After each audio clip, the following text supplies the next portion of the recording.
ध्यान दीजिए, आज का हमारा जो सिलेबस है आपका ये परगीत और समाज, ठीक है, ये नामवर सिंह के द्वारा लिखा गया है।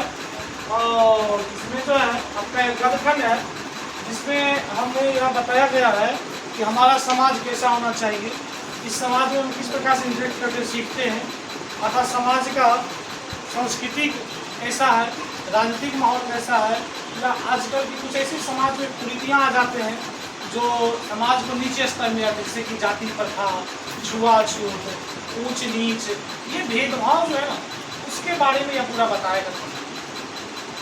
अर्थात इसके लेखक नामवर सिंह हैं, इनका परिचय देखें तो इनके परिचय के रूप में अगर चर्चा किया जाए तो इनका जन्म जो है वो 28 जुलाई सन 1927 ईस्वी को जियनपुर वाराणसी उत्तर प्रदेश में हुआ था। जियनपुर वाराणसी उत्तर प्रदेश में इनका जन्म हुआ था और 28 जुलाई सन 1927 को।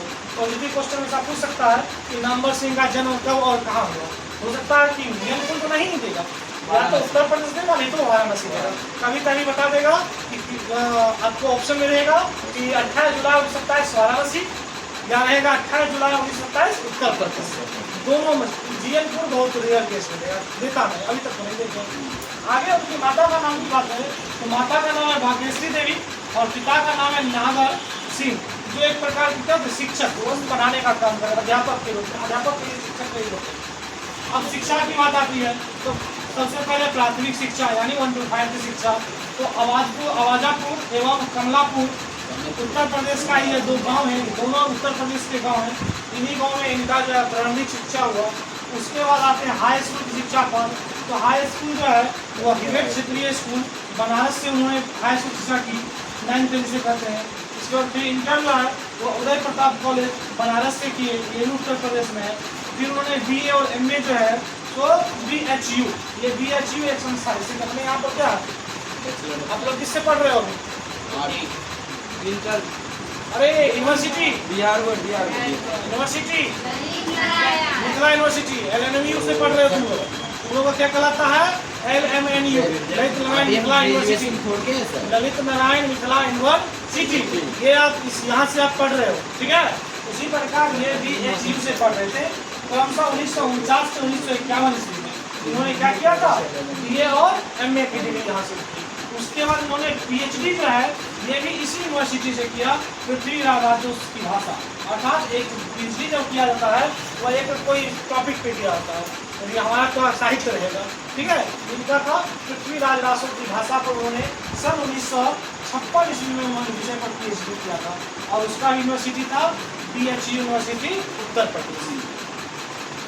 अब चर्चा होती है उनके वृत्ति के बारे में, तो उनकी वृत्ति जो है वह 1953 ईस्वी में वह काशी हिंदी विश्वविद्यालय में अस्थायी व्याख्याता है। तो क्या एक होता है ना गेस्ट टीचर, अभी देखे चला था कुछ दिन पहले, गेस्ट टीचर के रूप में क्या कि उनको अस्थायी तौर पे पढ़ाने के लिए दिया गया है और जब कभी कोई ऐसा टीचर आ जाएगा तो उनको फिर हटा दिया गया। अब मान लीजिए 10 दिन 15 दिन के लिए हम दुर्गा पूजा मान लीजिए अभी नहीं पढ़ाएंगे, छुट्टी पर है, तो उसके लिए हम क्या करेंगे, यहाँ पर कोई टीचर को रख के चल जाए वो अस्थायी तरीके से, फिर हम आएंगे तो उसको हटा दिया जाएगा। तो 1953 में काशी हिंदी विश्वविद्यालय वो अस्थायी और व्याख्याता के रूप में रहे। फिर 1959 से 60 में वह सागर विश्वविद्यालय में असिस्टेंट प्रोफेसर के रूप में काम किए। 1960 से 65 तक वो बनारस में रहकर स्वतंत्र लेखन का भी काम किया। ये सारे चीज उनका वृत्ति है जो उन्होंने किया। उसके साथ साथ उन्होंने जनयुग साप्ताहिक दिल्ली में संपादक और राजकमल प्रकाशन में साहित्य सलाहकार के रूप में हम एक बार और राजकमल प्रकाशन के बारे में हम पढ़ चुके हैं, एक बार और हम पढ़ चुके हैं। तो इसके लिए जो है